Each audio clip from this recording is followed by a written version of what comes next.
पंचमी तिथि की महिमा। अब आप श्रवण करेंगे श्री बराह पुराण के 24वें अध्याय में सर्पों की उत्पत्ति का प्रसंग और पंचमी तिथि की महिमा को। तो पृथ्वी ने पूछा, प्रभु, मेरा उद्धार करने वाले भगवान, आपके श्री विग्रह का स्पर्श पाकर महान विक्रमशाली सर्प कैसे मूर्तिमान बन गए, तब उन्हें आपने क्यों बनाया।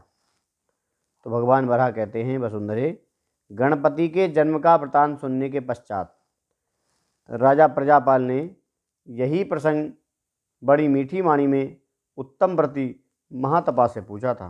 तो राजा प्रजापाल ने पूछा, भगवान, कश्यप जी के वंश से संबंधित नाग तो बड़े ही दुष्ट प्रकृति के थे, फिर उन्हें विशाल शरीर धारण करने का अवसर कैसे मिल गया, ये प्रसंग आप मुझे बताने की कृपा कीजिए। तो मुनिवर महातपा जी कहते हैं, राजन, मरीचि ब्रह्मा जी के प्रथम मानस पुत्र थे। उनके पुत्र कश्यप जी हुए। मंद मुस्कान वाली दक्ष की पुत्री कद्रु उनकी भार्या हुई।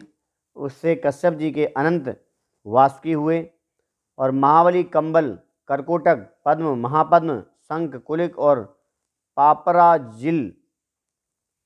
पापराजिल आदि नामों से विख्यात अनेक पुत्र हुए।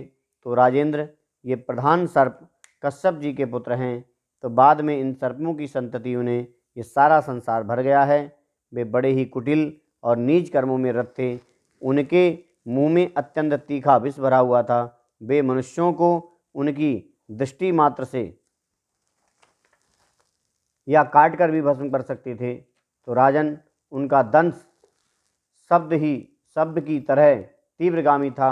उससे भी मनुष्यों की मृत्यु हो जाती। इस प्रकार प्रजा का प्रतिदिन दारुण संहार होने लगा। यूं अपना भीषण संहार देखकर प्रजा वर्ग एकत्र होकर सबको शरण देने में समर्थ परम प्रभु भगवान ब्रह्मा जी के शरण में गए। तो राजन, इसी उद्देश्य को सामने रखकर प्रजाओं ने कमल पर प्रकट होने वाले ब्रह्मा जी से कहा, भगवान, आप में असीम शक्ति है। इन तीखे दांतों वाले सर्पों से आप हमारी रक्षा करें। इनकी दृष्टि पड़ते ही मनुष्य तथा पशु समूह भस्म हो जाते हैं। यह प्रतिदिन की बात हो गई है। भगवान, इन सर्पों द्वारा आपकी सृष्टि का संहार हो रहा है। महामते, आप इसकी जानकारी प्राप्त कर ऐसा प्रयत्न करें कि ये दुखद परिस्थिति शीघ्र ही दूर हो जाए। तो ब्रह्मा जी बोले, प्रजापालों, तुम भय से घबरा रहे हो। मैं तुम्हारी रक्षा अवश्य करूँगा, पर अब तुम सभी अपने अपने स्थान को चलो। अव्यक्त मूर्ति ब्रह्मा जी के इस प्रकार कहने पर वे प्रजाएं वापस आ गईं। उस समय ब्रह्मा जी के मन में असीम क्रोध उत्पन्न हो गया। उन्होंने वासुकी प्रवृत्ति प्रमुख सर्पों को बुलाया और उन्हें शाप दे दिया। ब्रह्मा जी ने कहा, नागो, तुम मेरे द्वारा उत्पन्न किए हुए मनुष्यों की मृत्यु के कारण बन गए हो। अतः आगे स्वयंभू मनवंतर में तुम्हारा अपनी ही माता के द्वारा घोर संहार होगा। अभी तो कोई बात नहीं है, आगे जो है, जो चल रहा है इस समय, जो समय चल रहा है, आपने स्वयंभू मनवंतर चल रहा है ना?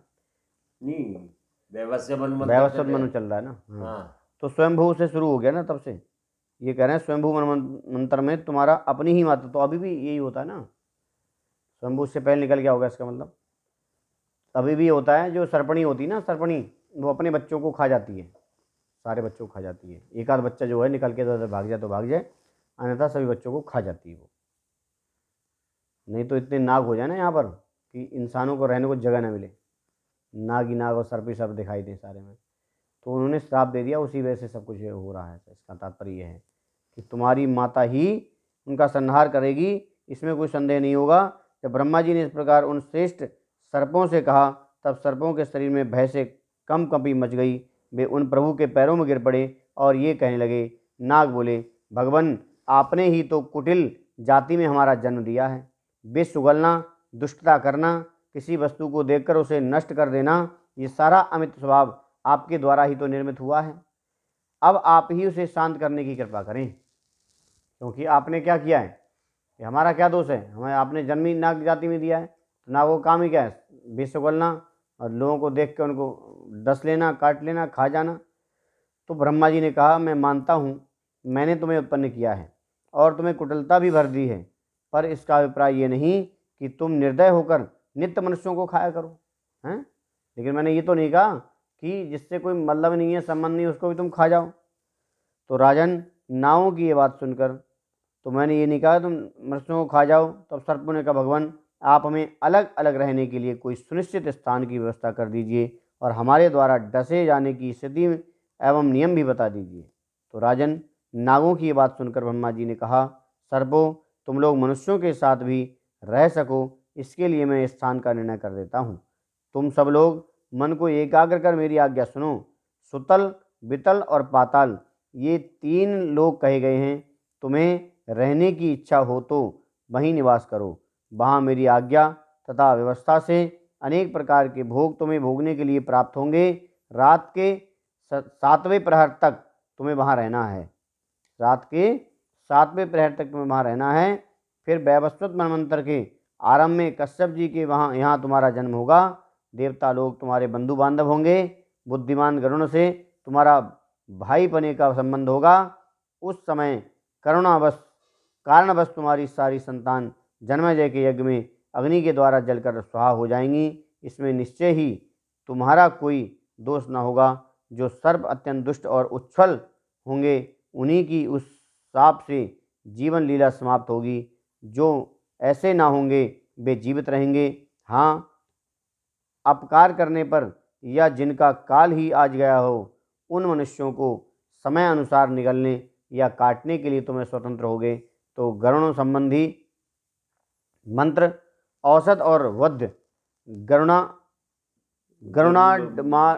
मंडल द्वारा दांत कुंठित करने की कलाएं जिन्हें ज्ञात होंगी उनसे निश्चय ही तुम्हें डर कर रहना चाहिए, अन्यथा तुम लोगों का विनाश निश्चित है।